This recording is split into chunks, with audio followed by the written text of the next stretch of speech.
Ontem, por volta de meio-dia, um incêndio de grandes proporções consumiu quase que totalmente um depósito no centro de Teresina.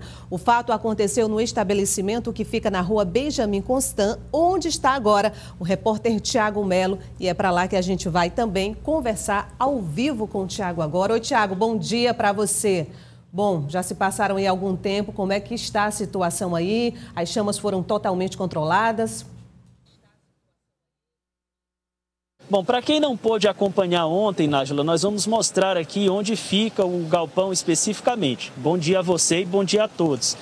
Ele está lá onde há uma faixa zebrada lá, inclusive, isolando a porta principal ali na cor cinza. Ontem um trabalho intenso do Corpo de Bombeiros aqui, cerca de 3 horas de operação, pelo menos, para conseguir debelar o fogo. Passaram-se já cerca de 18 horas desde o início do incêndio e se o Adriano mostrar aqui na rua João Cabral, aqui a gente ainda percebe fumaça exalando lá dos fundos do galpão. É um galpão bem extenso, você percebe aqui que na largura não é muito grande, mas o comprimento dele realmente pega uns 3 ou 4 lotes aqui que ficam deste outro lado. E a gente passa a conversar a partir de agora com a Major Nájila Nunes, Relações Públicas do Corpo de Bombeiros, para saber inicialmente sobre esse aspecto da fumaça, Major. É natural que ainda esteja assim, tanto tempo depois de controlado o fogo? Sim, é normal isso acontecer, ainda vai demorar por volta de uns 4 dias, 3 a 4 dias ainda essa fumaça, porque como o material combustível que tem lá é um tipo entulho, era um depósito de calçados, né? Isso. Então, material bem combustível, né? Sólido, mas combustível, que ele fica queimando em profundidade. É a mesma coisa que é semelhante ao que acontece em lixões. A gente apaga, mas em profundidade ele continua queimando, mas não tem nenhum risco. É só aquele braseiro que fica gerando fumaça, mas sem risco de retornar às chamas ou risco nenhum para a circunvizinhança. É só a fumaça que incomoda mesmo. Ontem o Corpo de Bombeiros teve que retornar por volta de 6 horas da tarde. Foi o fogo que ressurgiu, não? Não, foi só a fumaça que estava muito. Os vizinhos se incomodaram, disseram que tinha chamas novamente. O Corpo de Bombeiros veio e constatou que não havia chamas.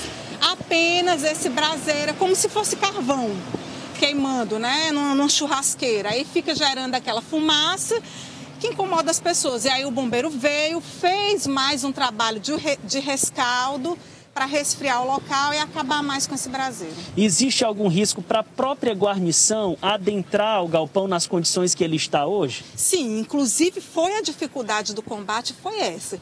O combate em si, as chamas, o Corpo de Bombeiros não teve dificuldade em debelar as chamas.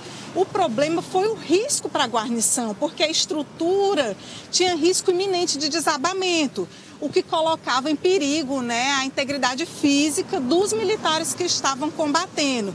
O incêndio foi no fundo do galpão.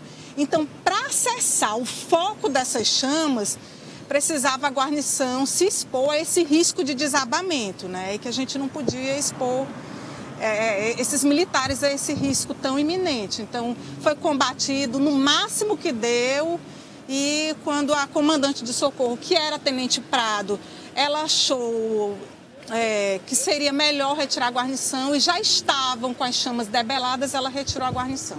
Mas ficou monitorando, o Corpo de Bombeiros ficava passando por aqui e vendo se havia mais necessidade de resfriamento, como aconteceu depois. Você está vendo, inclusive, aí imagens do momento em que o teto desabou, né? Foi o momento em que as chamas chegaram no ponto mais alto e aí a parte de trás do galpão terminou ruindo.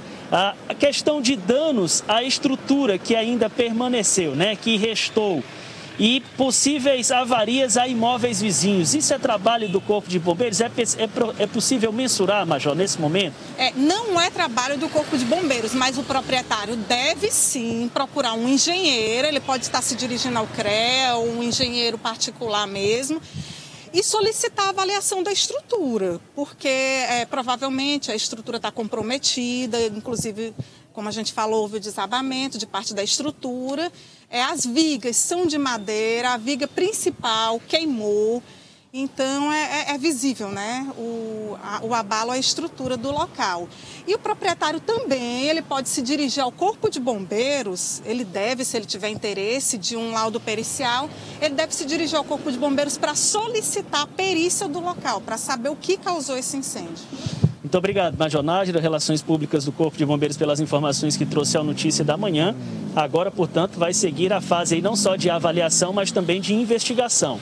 Pessoas aqui na vizinhança disseram à nossa equipe de reportagem ontem que esse prédio não tinha alimentação de energia elétrica, o que, em tese, afastaria a possibilidade de um curto-circuito como originador do fogo. No entanto, tudo isso deve ser verificado, inclusive a possibilidade de ter sido um incêndio criminoso. Só a investigação vai dizer. Nájila.